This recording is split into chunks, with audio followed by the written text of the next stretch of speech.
네, 반갑습니다. 윤석열 정부가 외국인 근로자를 확대하려고 하는 거 알고 계시죠? 외국인 근로자 외국인 근로자를 더 많이 대한민국으로 데려오려고 하고 있습니다. 알고 계십니까? 최근에 특히 농번기나 그 지방의 인력 부족 때문에 여러 가지 방안이 검토되고 있습니다. 아닙니다. 지난주 7월 17일 당정협의회에서 외국인 근로자 5만 명 조기 입국 추진하기로 예, 결정났습니다. 그걸 말씀드린 겁니다. 네, 왜 이렇게 외국인 근로자 조기 입국을 추진하는 거라고 생각하십니까? 최근에 뭐 저출산 문제도 있고요. 그리고 지방 같은 경우에 근로인력 문제가 대단히 심각하고 한 상황입니다. 그렇기 때문에 그런 부분에 대해서 그동안에 그리고 최근에는 불체자 수 좀 많이 늘어나고 있고 정상적인 고용이 좀 어려워질 부분도 있기 때문에 여러 가지 요인이 있다고 생각합니다. 네, 우리가 먹는 거의 모든 것들 그리고 우리가 삶에 외국인 노동자를 굉장히 중요한 역할을 하고 있습니다. 그렇죠? 그렇습니다. 깻잎 한 장 200원 하는데 외국인 노동자 없으면 2,000원 할지도 모릅니다. 건설 현장에서 외국인 노동자 이제는 뭐 흔히 볼 수 있습니다. 또 배달 음식도 이제 외국인 라이더들이 하는 분들 흔합니다. 그리고 돌봄 현장, 아이 돌봄, 어르신 돌봄 다 외국인이 있습니다. 외국인 노동자가 많이 필요하다는 건 현장에서의 목소리입니다. 예. 그런데 문제는 여기서부터 시작합니다. 그렇게 중요한 외국인 노동자지만 장관이 관리하시는 외국인 관리가 지금 큰 구멍이 숭숭 나 있는 상태입니다. 알고 계십니까? 지적해 주시면 제가 잘 듣겠습니다. 예, 대한민국에 지금 총 체류 외국인이 얼마라고 합니까? 제가 정확하지는 않은데요. 한 200만 가까이 될 걸로 알고 있습니다. 예, 205만 정도입니다. 예. 그 중에 불법 체류자가 얼마입니까? 역시 정확하지는 않습니다. 40만 정도로 파악되고 있는데요. 불체자 수라는 건 사실 그렇게 정확하게 카운팅되지는 않으니까 대략 저희는 40만을 상회하는 정도다라고 파악하고 있습니다. 예, 5명 중에 1명 꼴입니다. 예. 그렇죠? 300명 국회의원이라면 60명이 불법입니다. 대충 얼마나 많은 불법 외국 체류자들이 우리나라에 있는지 아실 겁니다. 이 숫자와 비율이 늘고 있습니까? 줄고 있습니까? 특히 이제 이거는 카운팅의 문제긴 합니다만 코로나로 인해서 외국인 입국은 줄어들었습니다만 코로나로 인해서 단속을 저희가 많이 할 경우에는 외국 이런 불체자들이 지하로 잠입하게 되고 그러면 방역에 큰 문제가 생기기 때문에 그동안의 단속을 약간 유연하게 해온 면이 있습니다. 그런 차원에서 숫자가 조금 많이 잡히는 상황이고 좀 늘어나는 상황인 거는 분명합니다. 네, 저희가 자료를 검토해 보니까요. 2012년에는 10명 중에 1명 불체자였는데요. 이젠 10명 중에 2명 불체자고요. 이 곡선을 확대하면 윤석열 정부가 끝날 쯤 되면 불법 체류자 수가 약 57만 명, 4명 중에 1명은 불법 체류자가 될 수도 있습니다. 4명 중에 1명 예. 불법 체류자가 될 수 있고요.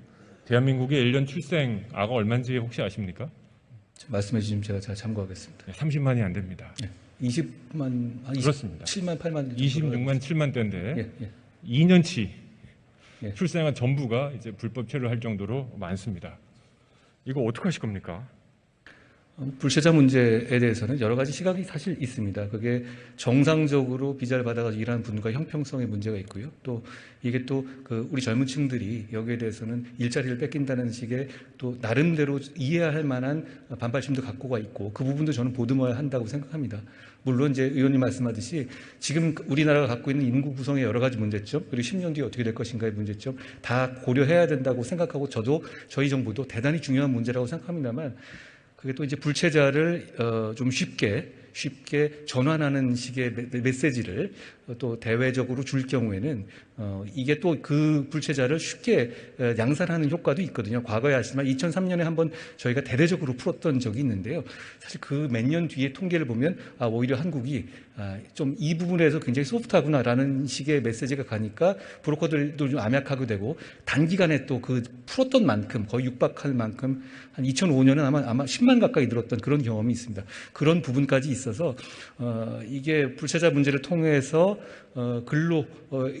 지방의 근로 문제 그리고 인력 부족 문제를 해결을 해야 된다는 니즈도 충분하지만 역시 그럼 이거를 이런 방식으로 했었을 때 다음번에 좀 미봉책이 될 수도 있기 때문에 그런 문제에 대해서 좀 고려를 여러 가지 종합적으로 해야 된다는 생각을 하고 있습니다. 아마 장관님하고 하나 의견을 수렴해서 잘하면 일찍 끝나겠다 싶었는데 아마 제 시간을 다 쓸 수도 있을 것 같습니다. 예. 자, 불법 체류가 어떻게 발생하는지 그 유형이 여러 가지인데요. 좋습니다. 그 무비자로 들어오신 분들이 있습니다. 그렇죠? 그렇습니다. 10명 중에 태국에서 들어오시는 무비자 분들은 몇 명이 불법 체류하시는지 아십니까? 확률은 모르겠습니다만 지금 사실상 저희 통계로는 과거에 중국 출신들이 불법 체류자의 점유율이 제일 높았지만 지금 현재는 태국 출신들이 가장 많은 것으로 알고 있습니다. 확률까지는 제가 모르겠습니다. 말씀해 주신 제가 네, 저희가 보니까 몇 년째 꾸준히 전국 1등인데요. 태국 분들은 10명 중 8명이 불법 체류하십니다. 10명 중 8명이 불법 체류합니다. 네. 이거는 알고서 안 막으시는 겁니까? 못 막으시는 겁니까? 그러니까 과정이 이제 아시다시피 태국과는 비자 협정이 과거에 좀 굉장히 서로 호혜적으로 체결된 면이 있고요. 그러다 보니까 이제 들어와서 이게 들어온 다음 불체자 시간이 지나면 자연히 그렇게 되는 경우가 있고, 그리고 말씀드린 것처럼 최근 저희가 정부 정책상 코로나 전국에서는 불체자에 대한 어떤 단속을 그런 방역적 이유로 조금 좀 여러 가지 고려를 했던 면이 있습니다. 코로나 전에도 10명 중에 8명이 불체자였습니다. 이건 코로나 핑계는 아니고요. 예. 저는 이건 좀 알고도 놔둔 측면이 있다고 생각합니다. 제가 그거는 담당자들 아니고요. 물어봤더니 예. 우리 국민들도 태국 가는데 비자 받으면 불편하지 않습니까? 제가 어이가 없었습니다. 지금 이 태국 분들이, 저 태국 좋아합니다만 마약 사범 1등입니다. 굉장히 많은 문제들을 일으키고 있는데 이런 것들 지금 관리 못하는 게 아닌가 하는 생각이 들고요. 두 번째는 법무부에서 관리하는 계절 근로자 제도 아시죠? 예. 어떤 내용입니까? 농촌 말씀. 예. 계절 근로자 비자 어떤 내용입니까? 농촌이나 이런 쪽에서 일정 기간을 정해서 그거를 이제 여러 가지 비자 요건을 완화해서 그런 조건으로 근로를 시키게 하는 그런 제도입니다. 여기 그 더불어민주당 허영 의원님 계신지 모르겠는데요. 허영 의원님이 지역구이신 양구군에서는요. 예. 계절 근로자로 오신 분들 중에 60%가 사라져 버립니다. 예. 이거 법무부에서 스폰서한 비자입니다. 예. 알고 계셨습니까? 어, 이거 너무 허술한 거 아닙니까? 이게 60%가 사라지는데 예. 말씀하신 것처럼 불체자 관리라는 게 사실 이중적인 면이 있는 것 같습니다. 그 부분에 대해서 이제 어차피 인권의 문제가 있기 때문에 대놓고 감시를 할 수 있는 부분은 아니지 않습니까? 그렇지만 그렇다고 해서 어느 정도 자율성을 두고 하지 않으면 그 노동 자체가 사실 이루어지기 어려운 면이 있고요. 말씀하신 것처럼 자율성이라는 게 없고요, 장관님. 말씀해 주십시오. 이 아시겠지만 계절 근로자는 특정 지역과 지역에 MOU를 맺어서 오는 겁니다. 그렇습니다. 강원도 양구에서 일하도록 오신 분들인데요. 예. 오자마자 사라집니다. 예. 10명 중 6명이. 제도의 허점이라고 그냥 인정하시면 안 됩니까? 어떤 제도의 허점이 있다라고 인정하시면 안 됩니까? 제가 아까 말씀드린 게 그런 취지입니다. 여러 가지 상황 때문에, 다만 그게 그 제도를 그렇게 가는 게 잘못이라는 게 아니라 여러 가지 노동 상황이기 때문에 그런 누수를 감안하고도 어느 정도 된 부분인데, 말씀하신 것처럼 그런 부분의 허점이 크게 있다는 점에 대해서는 저도 충분히 그래서 제가 보면 우리 대한민국은 외국인 노동자 없이 지금 살기 굉장히 어려운 상황이 돼버렸습니다. 그런 상황이 됐습니다. 근데 이렇게 불법 체류자들이 많이 늘고 예. 계절 근로자 60% 불법되고 10명 중에 7, 8명 없어져 버리고 이러다 보니까 이분들을 고용하는 분들도 불법 노동자를 고용하는 것도 불법이지요. 예, 그렇습니다. 맞습니다. 벌금형입니다. 최대 3천만 원까지 벌금 맞죠? 제가 법정형은 정확하게 모르겠습니다만 맞습니다. 네, 맞습니다. 한번 자료 한번 보시고요. 그 박스 안에 있는 거 한번 읽어주시겠습니까? 적 상관없음, 비자 없음. 안 들려서 적 상관없음, 비자 없어도 상관없음, 숙소 준비되어 있음 이렇게 되어 있네요. 그게 무슨 뜻인지 아시겠죠? 저기 뭐 인원 구하는 사이트인가 보죠? 맞습니다. 외국인 구하는 건데요. 비자 상관없음. 예. 비자 상관없음 무슨 뜻인지 아시겠죠? 예. 이런 인원 구하는 공지가 수백 개, 수천 개입니다. 예. 이미 우리 노동 시장에는 불법과 합법을 구분하지 않고 지금 절실하게 예. 필요 있어서 예. 이 제도가 불법을 양산하는 현실과 제도의 취지가 지금 굉장한 괴리를 낳고 있습니다. 예.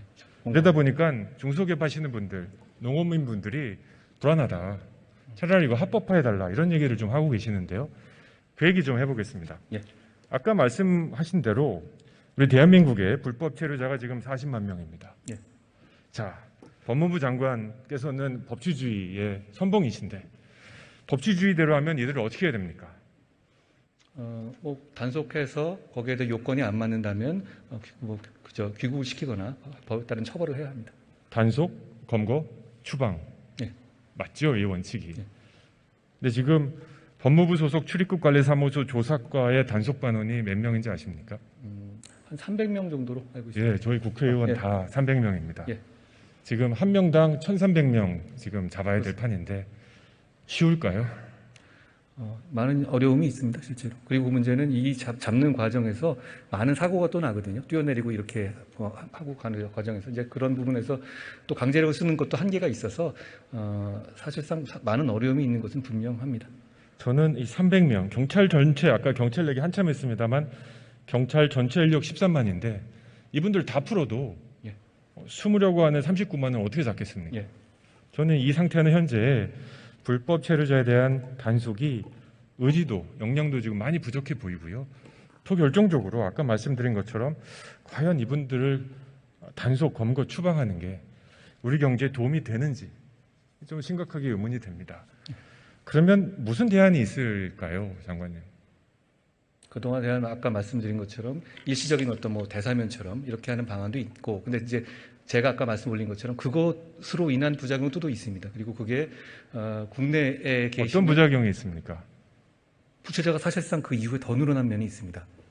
왜냐하면 그게 이런 식의 소위 말하는 대사면을 예상하면 외국에서 들어오는 인원이 더 많아졌던 그 당시에 약간 그런 경험이 있죠. 그리고 이걸 했었을 때 사실 이분들 사실 현실적으로 그런지 모르겠습니다만 경쟁 관계에 있는 그 취업을 하는 분들, 국내 분들이 여기에 대해서 법을 이 규정을 지키지 않는 것에 않고 이렇게 풀어주는 것에 대해서 그렇게 반대하시는 분들도 많이 있을 것 같고요. 뭐 그런 판단입니다. 왜냐하면 기본적으로 디폴트 값은 위원님 말씀하신 그게 정답이지 않습니까? 그렇기 때문에 그런 면이 있습니다만 저도 위원님 생각하고 다르진 않습니다. 말씀하신 것처럼 이건 어차피 불체자 관리라든가 이민 이주 국경의 문제는 현실의 문제이거든요. 거기에 맞춰서 유연하게 법을 적용해야 한다고 생각합니다. 다만 이제 그 방법이 저희 인원이라든가 지금 그 여건상 그렇게 딱 떨어진 정답이지는 않아서 고민할 점이 많다는 점입니다. 많이 말씀해 주시면 저희가 많이 배우고 거기에 대해 반영하겠습니다.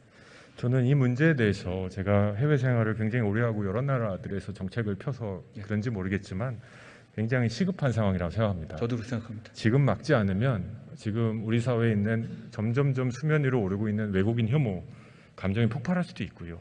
지난 대선에서 실은 외국인 문제가 이슈가 되지 않은 건 아마 OECD 국가 중에 유일한 나라일 거라고 생각합니다. 준비하셔야 된다고 저는 생각합니다. 그리고 그 첫째 대안으로 여러 가지 조건을 갖춰서 불법 체류자의 대사면을 한번 저는 제안 드리고 싶습니다. 첫 번째로 말씀드린 대로 경제적인 이익입니다. 예. 제가 부작용 충분히 말씀드릴 테니까요. 예. 한번 자료 보시면 저 박스 한번 전 슬라이드입니다. 예, 여기 있습니다. 이거 앞에 박스 한번 읽어주시겠습니까? 외국인 근로자가 없으면 대한민국 중소기업은 망합니다. 누가 불법인 줄 몰라서 불법 체류자를 채용하겠습니까? 내국인은 멀리 있고 외국인은 가까이 있습니다. 일할 사람이 없으면 당장 문을 닫아야 하는데 이러한 실정이 견실한 기업인을 범죄자로 내모는 것이죠. 공감합니다. 네, 이분 3천만 원 벌금 맞았고요. 최근에는 외국인 불법 채용 근로자 해서 수박 따다가 단속반 와가지고 도망가가지고 나머지 수박을 농협 직원들이 다 땄습니다. 결국 지금 불체자를 단속해서 다 몰아내자 이건 답이 아니다. 동의하시죠? 예, 저희도 그런 입장을 가지고 하고 있지는 않습니다. 예, 그래서 저는 아까 말씀드린 2003년에 부작용이 왜 일어났는지 한번 검토해 보시고 예. 여러 가지 조건과 자격들을 갖춰서 대사면을 한번 진지하게 검토해 보실 시간이 됐다고 생각합니다. 두 번째는 아시대로 방역입니다. 예. 코로나 방역 외국인들 굉장히 어려운 거 아시죠? 예. 외국인 접종률이 지금 25% 질병관리본부에서 접종하겠다고 아무 문제 없이 해주겠다고 해도 나오지 않습니다. 예. 단속반 가면 근로자들 다 도망가가지고 건물주가 난리가 납니다. 고용주가. 자, 이런 비현실적인 상황에 대해서 한번 역발상을 하셔가지고 예. 비록 법무부 장관님이 법치주의의 선봉장이시지만 저는 정치 행위는 법치가 기본이지만 법치만으로 할 수는 없지 않습니까? 저도 경제와 이 노동 여건과 사람들 생활에 대해서 뭐 제가 검사가 아니니까 충분히 유연하게 대처해야 한다는 그런 점에는 공감하고 있고 한국 거기에 맞춰서 일을 하려고 하고 있습니다. 네, 좋습니다. 그러면 그렇게 앞으로 불법 체류자들 39만에 대해서 네. 적극적으로 저는 한번 어차피 우리 대한민국에 와서 살고 있고 범죄 저지르지 않은 기록이 있고 한국말 하고 한국 음식 좋아하는 분들을 일시적으로 단번에 일회성으로 대사면하는 그런 방법이 이분들을 단속 검거 추방하는 것보다 효과적이라고 생각하고요. 아마 아시겠지만 우리 동성동원본 결혼 금지 한 적이 있는데 우리 3번 한시적 허용한 적 있지 않습니까? 그거 필요했다고 생각하십니까? 아니면 무리했다고 생각하십니까?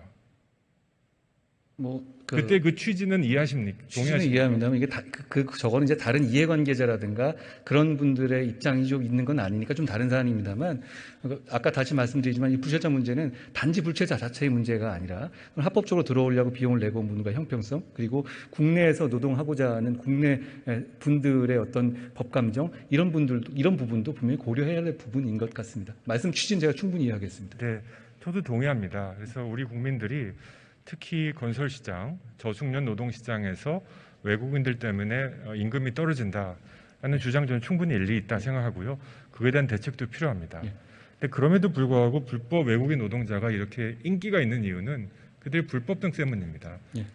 세금도 안 내도 되죠. 여러 가지로 고용주들에게 편리한 거거든요. 차라리 음지에 있는 이 39만을 양주로 올려드려서 특별 등록 기간을 거치고 이분들에게 4년, 5년 정도의 일할 수 있는 비자를 발급해 주시고 그리고 엄격하게 관리하시는 것이 우리 경제에도 도움이 되고 우리 국민 정서에도 도움이 된다고 저는 생각을 합니다. 들어가 주시고요.